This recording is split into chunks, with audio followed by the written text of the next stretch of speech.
Amsal pasalnya yang kedua ayat 6 sampai dengan 13 saya akan bacakan demikian. Karena Tuhanlah yang memberi hikmat, dari mulutnya datang pengetahuan dan kepandaian. Ia menyediakan bahan pertimbangan bagi orang yang jujur, menjadi perisai bagi orang yang tidak bercela hidupnya. Ia menjaga keadilan dan memelihara jalan yang setia padanya. Dengan demikian engkau akan mengerti tentang kebenaran, keadilan, dan kejujuran. Itulah segala jalan yang baik. Karena hikmat akan masuk ke dalam hatimu dan pengetahuan akan menyenangkan jiwamu. Kebijaksanaan akan memelihara engkau, kepandaian akan menjaga engkau, supaya engkau terlepas dari jalan kejahatan, dari orang yang mengatakan tipu muslihat, dari mereka yang meninggalkan jalan yang lurus dan menempuh jalan kegelapan. Sampai di sana yang berbahagia, yang mau mendengarkan firman Tuhan, memelihara tentu dengan melakukannya. Apa yang saudara pahami tentang hikmat? Kita sering mendengarkannya. Dari kecil, kalau hidup di Indonesia, kita sering menyebutkan itu. Kayak aku tahu Pancasila. Pancasila itu sila keempat apa? Kerakyatan yang dipimpin oleh hikmat dan kebijaksanaan. Apakah kata itu hanya gemar kita sebutkan, kita ucapkan, bahkan kita hafal? Namun maknanya menjadi kabur. Sila keempat itu dituntun oleh hikmat kebijaksanaan untuk nantinya menghasilkan sila kelima itu keadilan sosial. Apakah kita saat ini merasa sudah benar-benar adil? Sudah benar-benar hidup dalam kedamaian? Tidak ada perselisihan karena dipimpin oleh hikmat itu? Atau ini hanya sebagai semboyan saja? Mungkin kebanyakan kita mengatakan, iya, kita rindu suatu negara yang adil, yang benar, jauh dari tindakan kejahatan. Karena masyarakatnya jelas, pertama, ketuhanan yang Maha Esa, lalu dipimpin juga oleh hikmat dan kebijaksanaan itu. Tapi bagi sebagian orang ini hanya mimpi saja, karena banyak sekali tindakan-tindakan sewenang-wenang, jauh panggang dari keadilan itu. Hikmat dalam bahasa Yunani atau Ibrani itu adalah kokmah. Dalam arti bukan hanya mengacu kepada pengetahuan saja, kepandaian saja. Bukan hanya itu. Tetapi juga adalah mencakup aspek-aspek dalam hidup manusia itu yang sangat luas. Artinya kalau seseorang berhikmat, dia tahu segala sesuatu yang benar, dan kebenaran yang dia tahu itu menuntunnya untuk melakukan tindakan-tindakan, untuk memutuskan sesuatu yang benar menurut kaidah kebenaran yang ia pahami itu. Jadi hikmat jauh dari sekedar saya tahu, saya cerdas, saya mengerti. Tapi akan terwujud dalam tingkah laku, tindakan sehari-hari. Kita tahu apa yang benar, kita tahu apa itu kejujuran, tapi kan seringkali tidak kita praktekkan. Kita bisa mengajarkannya kepada orang-orang di sekitar kita, tapi belum tentu kita juga melakukannya. Contoh, banyak sekali kan para pemimpin yang menyuarakan keadilan, yang mengajak kita untuk gaya hidup hemat, mengikat pinggang dengan kencang. Katanya anggaran jangan diboroskan. Tapi yang terjadi adalah yang disaksikan, kok nggak begitu ya? Pemborosan selalu kita saksikan setiap hari. Dengan kritik bisa saja mereka menjawab, berargumentasi, cerdas, pintar, berkelit dalam undang-undang, dalam kaidah hukum. Nampaknya cerdas, pintar, menggunakan kaidah hukum itu, celah hukum itu. Tapi apakah ini adalah orang yang berhikmat? Kan tidak.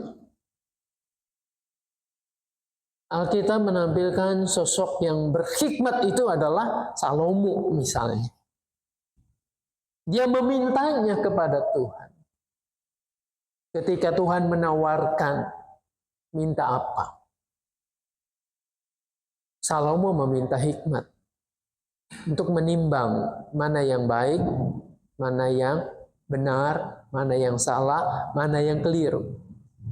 Lalu hikmat itu digunakan untuk ia menilai, menimbang, dan memutuskan. Itulah hikmat. Hikmat bagi seorang petani misalnya. Seorang petani yang berhikmat, dia tidak hanya tahu ini benih apa, ditanam pada musim apa, lalu nanti akan menghasilkan panenan yang seperti apa. Dia bukan hanya tahu itu, tetapi ia mempraktekannya.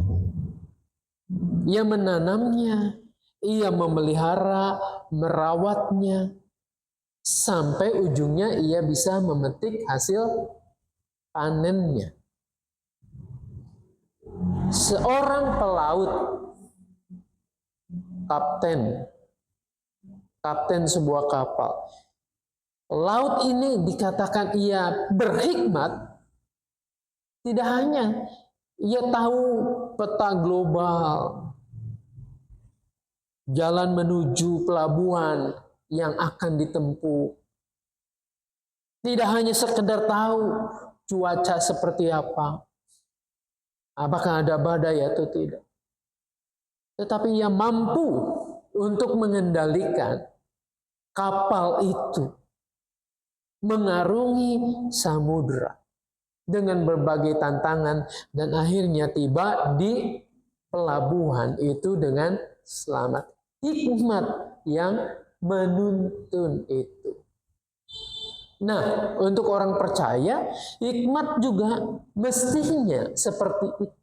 kita belajar kebenaran melalui firman Tuhan, kita dituntun oleh kebenaran ini dengan kita melakukannya, berhadapan dengan banyak tantangan, dan akhirnya kita setia sampai akhir hidup kita. Tidak melenceng hanya karena menghindari risiko, hanya karena kita ingin cuan, ingin untung sendiri. Nah, dalam kitab Amsal yang tadi kita baca, sumber hikmat itu dari mana? Ayat 6 tadi jelas memberitahu kita, karena Tuhanlah yang memberi hikmat. Jadi sumber hikmat itu asalnya dari Tuhan. Dia yang memberikan. Apakah karena Dia yang memberikan lalu kita tidak mengusahakannya? Kan enggak demikian. Ibarat tanah yang akan ditabur oleh benih, maka tanah itu kalau ingin berhasil disiapkan dulu. Saya banyak belajar tentang pertanian ini. Tanah digemburkan, lalu diberi pupuk dasar.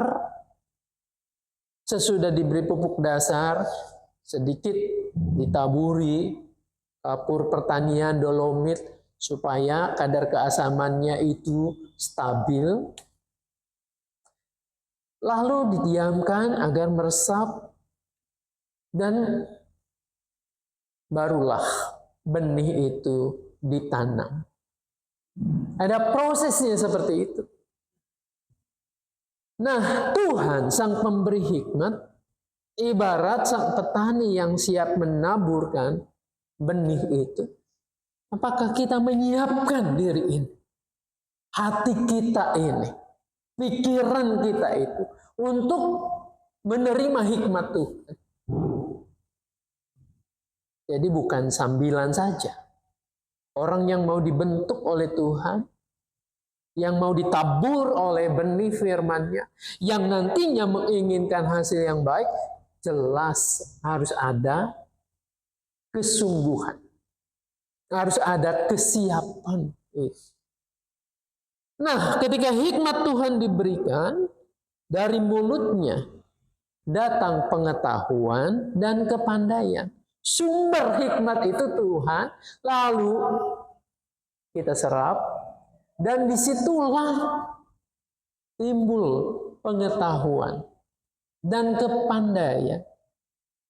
Jadi buah dari hikmat antara lain adalah kepandaian dan pengetahuan kita. Tentang apa? Tentang di situ dikatakan pertimbangan bagi orang jujur. Tentang kejujuran, nanti kita baca menjaga jalan keadilan, memelihara orang untuk setia kepadanya. Disitulah sebenarnya orang-orang yang percaya, yang menerima hikmat Tuhan akan terlihat jelas dalam hidupnya. Dia tampil bukan hanya pencitraan, tapi betul-betul orang mengenalnya sebagai orang yang jujur, sebagai orang yang benar, sebagai orang yang melakukan tindakan keadilan. Nah, ini tuh buah dari hikmat itu. Maka orang yang demikian itu disebut orang yang punya integritas. Apa yang diketahuinya sebagai kebenaran, apa yang dipahaminya, ini sebagai sesuatu yang sumbernya dari Tuhan, maka disitulah juga dia akan melakukannya, akan mengerjakannya. Nah, coba kita lihat, refleksikan dalam hidup kita masing-masing. Apakah kita layak disebut orang yang berhikmat? Orang yang punya kebijaksanaan? Apakah orang-orang di sekitar kita mengenal Kita sebagai orang yang jujur, yang tidak mau menukarkan kebenaran dengan amplop, dengan uang. Apakah kita dikenal sebagai orang-orang yang benar dalam tutur kata, dalam tindakan? Apakah kita dikenal sebagai orang-orang yang adil? Adil bukan hanya untuk diri sendiri, tetapi untuk semua orang. Apa itu keadilan? Definisinya sangat luas. Tapi kalau orang merasa diperlakukan tidak adil, maka ada sesuatu yang menggelitiknya. Tapi bagaimana kalau itu dibalik? Kita yang memperlakukan orang lain tidak adil, apakah kebenaran itu, hikmat itu menggelitik kita? Jangan begitu dong. Kalau dicubit itu sakit, jangan cubit orang. Kalau difitnah itu menyakitkan, jangan memfitnah orang. Kalau kita tidak mau digosipin, ya jangan juga menggosipin orang lain. Nah, inilah buah dari hikmat yang berasal dari Tuhan sendiri. Ini harus kita jaga, kita pelihara, kita praktekkan, kita latih dalam hidup kita, sehingga yang tadi saya katakan di awal, bahwa kita sering mengatakan hikmat kebijaksanaan dalam sila keempat itu terwujud dalam hidup sehari-hari. Ini bukan harapan utopia saja, idealisme saja, tetapi seperti kitab Amos itu, biarlah keadilan bergulung-gulung seperti sungai. Kita bisa merasakan nantinya kedamaian seperti yang dikatakan oleh kitab Wahyu. Kita bisa akan melihat bumi yang baru, dunia yang indah, yang penuh kedamaian. Tinggal kita mengerjakan, melakukannya. Tuhan Yesus menolong, memberkati kita. Amin.